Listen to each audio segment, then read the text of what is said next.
என் அன்பு வணக்கம். ஸோ இன்றைக்கி சூப்பரான ஒரு விஷயத்தை தான் நம்ம பார்க்க போகிறோம். அது என்னதுன்னா, வெறும் 600 ரூபாய்க்கு நான் வந்து கேஸ் ஸ்டவ்வும் சிலிண்டரும் சேர்த்தே வாங்கிட்டேன். ரொம்ப இன்ட்ரெஸ்டிங்காக இருந்துச்சு. அது உங்களோட சேர்ந்து நானும் என்னன்னு பார்த்துடலாம். ஸோ அது முதல்ல நான் அன்பாக்சிங் பண்ணிடுறேன். ஸோ ஓகே, எத்தனை இதுக்குள்ளே இன்னொரு பாக்ஸா? ஓகே, இல்லை இன்னொரு கவர். பேக்கிங்கெல்லாம் நல்லா தான் இருக்கு. வாவ், அழகா என் உள்ளங்கை சைஸ் அளவில் தான் இந்த அடுப்பே இருக்குது. மெழுகுவத்தி மாதிரி எரியுமா என்ன, இதனால் என்ன பிரயோஜனம் தெரில. ஆனால் இது சீரியஸான கேஸ் ஸ்டவ்வு அப்படின்ற மாதிரி தான் நான் பார்த்தேன். ஸோ நல்லாவே இருக்குது. உள்ளங்கை அளவு தான் பாருங்களேன். வா, கீழே இங்கே பாருங்களேன். இதுக்கு கீழே இருக்கிறதோட ஸ்டாண்டுன்னு நினைக்கிறேன். இது எடுத்து வா ஃபோல்டு பண்ணி வச்சுருக்காங்க இதோட பேஸை.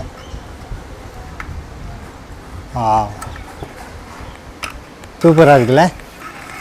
மேலே அந்த பாத்திரம் வைக்கிறதுக்கான அந்த ஸ்டாண்டும் இருக்குது. எந்த இடம் திறக்கிறது? ஓகே, இந்த இடம் திறப்போம். ஏய்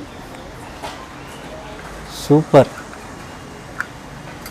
ஒரு நல்ல பெரிய பாத்திரமே, ஒரு ஒரு ஒரு பெரிய பாத்திரமே வைக்கிறதுக்கான ஸ்பேஸ் மாதிரி இது இருக்குது. இது ஓகே, எவ்வளோ கிலோ தாங்குன்னு தெரியல. அது அடுத்தது என்னன்றதை நம்ம பார்த்துருவோம். ஸோ இது வரைக்கும் எல்லாமே சர்ப்ரைசிங்காக நல்லா தான் இருக்குது. ஸோ நான் சிலிண்டர் வாங்கியிருந்தேன்னு சொன்னேன் இல்லையா, அதுவும் வந்துருச்சு. அதுவும் இதுக்குள்ளேயே தான் இருக்குது. அதையும் நான் அவுத்துறேன். எடுத்து இந்த கேப்பு இது இருக்குல்ல, இதை வந்து இங்கே இருக்கிறதோட லாக் பண்ணணும். ஒரு சைடு தான் இருக்கும். இதில் இப்படி வச்சு அப்புறம் இதை இப்படி இதோட இது மேட்ச் ஆகி அப்படியே திருப்பி விட்டுறணும். அப்புறம் இது லாக்டு தான், எடுக்க முடியாது, சேஃபாக இருக்கும். இந்த பட்டன் என்னது? வாவ், இது வழியாக நம்ம லைட்டரில் வர ஸ்பார்க்கு இதில் ஆட்டோமேட்டிக்காக வருது. ஸோ கேஸோட ஓப்பனிங் இது தான். ஸோ நான் இதை ஆன் பண்ணிவிட்டு இதை ஆன் பண்ணுறேன். ஆன் ஆகுதா இல்லையான்றது தெரியல. இது இன்ட்ரெஸ்டிங்கில் இதுலேயே வந்து செல்ஃப் லைட்டிங்கே இருக்குது. நான் ஆன் பண்ணுறேன். கேஸ் வர ஆரம்பிச்சிருச்சு. ஒரே கிளிக்கில் ஆன் ஆகிடுச்சு. சத்தம் கேட்குதா?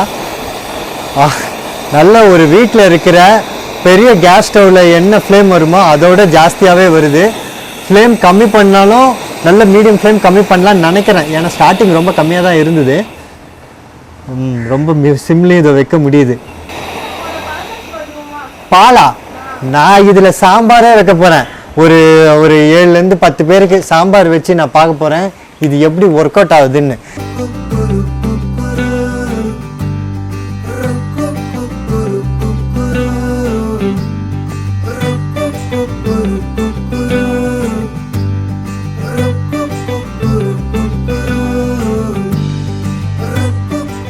எஸ்ஆர் இடித்த சாம்பார் பொடி வச்சு இடித்த சாம்பார் பண்ணியிருக்கோம். சூப்பராக வந்திருக்கு. எனக்கு இந்த ஃப்ளேமில் எந்த குறைபாடுமே எனக்கு தெரியல. ரொம்ப திருப்தியாகவே இருந்துச்சு. ஒரு சின்ன ஃப்ளேமாக அப்படி அதிகமாக எப்படி நான் நார்மலாக குக் பண்ணுவேனோ அதே மாதிரி என்னால் இதில் குக் பண்ண முடிஞ்சுது. இது மட்டும் இல்லை, எஸ்ஆர் இடித்த சாம்பார் பொடி மட்டும் இல்லை, 25க்கும் மேலே ப்ராடக்ட்ஸ் இருக்குது. இது எல்லாத்தையுமே நீங்கள் ஆர்டர் பண்ணதுக்கப்புறமா தான் நாங்கள் ஃப்ரெஷ்ஷாக அரைச்சி உங்கள் வீடு தேடியே அனுப்பிச்சி வைக்கிறோம். எஸ்ஆர் நேச்சுரல் டீயும் நான் ஊட்டிக்கு போய் பார்த்து தேர்ந்தெடுத்து ஒரு பர்ஃபெக்டாக பிளெண்ட் பண்ணது தான் இந்த எஸ்ஆர் நேச்சுரல் டீ. இதில் ரசாயனமோ வண்ணத்துக்காக கலர் பொடியோ மணத்துக்காக ஆர்டிஃபிஷியல் ஃப்ளேவர்ஸோ எதுவுமே சேர்க்காமல் முழுமையாக நேச்சுரலாக இது பண்ணியிருக்கோம். ட்ரை பண்ணி பாருங்கள், உங்களுக்கு ரொம்ப சூப்பராகவே இது உங்களுக்கு பிடிக்கும். நீங்கள் ஒரு ட்ராவலுக்கு எங்கேயாவது பண்ணுறீங்க, ஒரு ட்ராவல் படியாக இருந்தீங்கன்னா இது ரொம்ப யூஸ்ஃபுல்லாக இருக்கும். எனக்கு ரொம்ப இது பிடிச்சிருக்கு. நான் வந்து இந்த சிலிண்டரும் இதுவும் சேர்த்து 600 சம்திங் சின்ன அமௌண்ட்டில் ஒரு இருந்தது. நான் அதை பார்த்து நான் வாங்கினேன். இந்த வீடியோ பிடிச்சிருந்தா என்ன பண்ணோம்? ஷேர் பண்ணிடுங்க.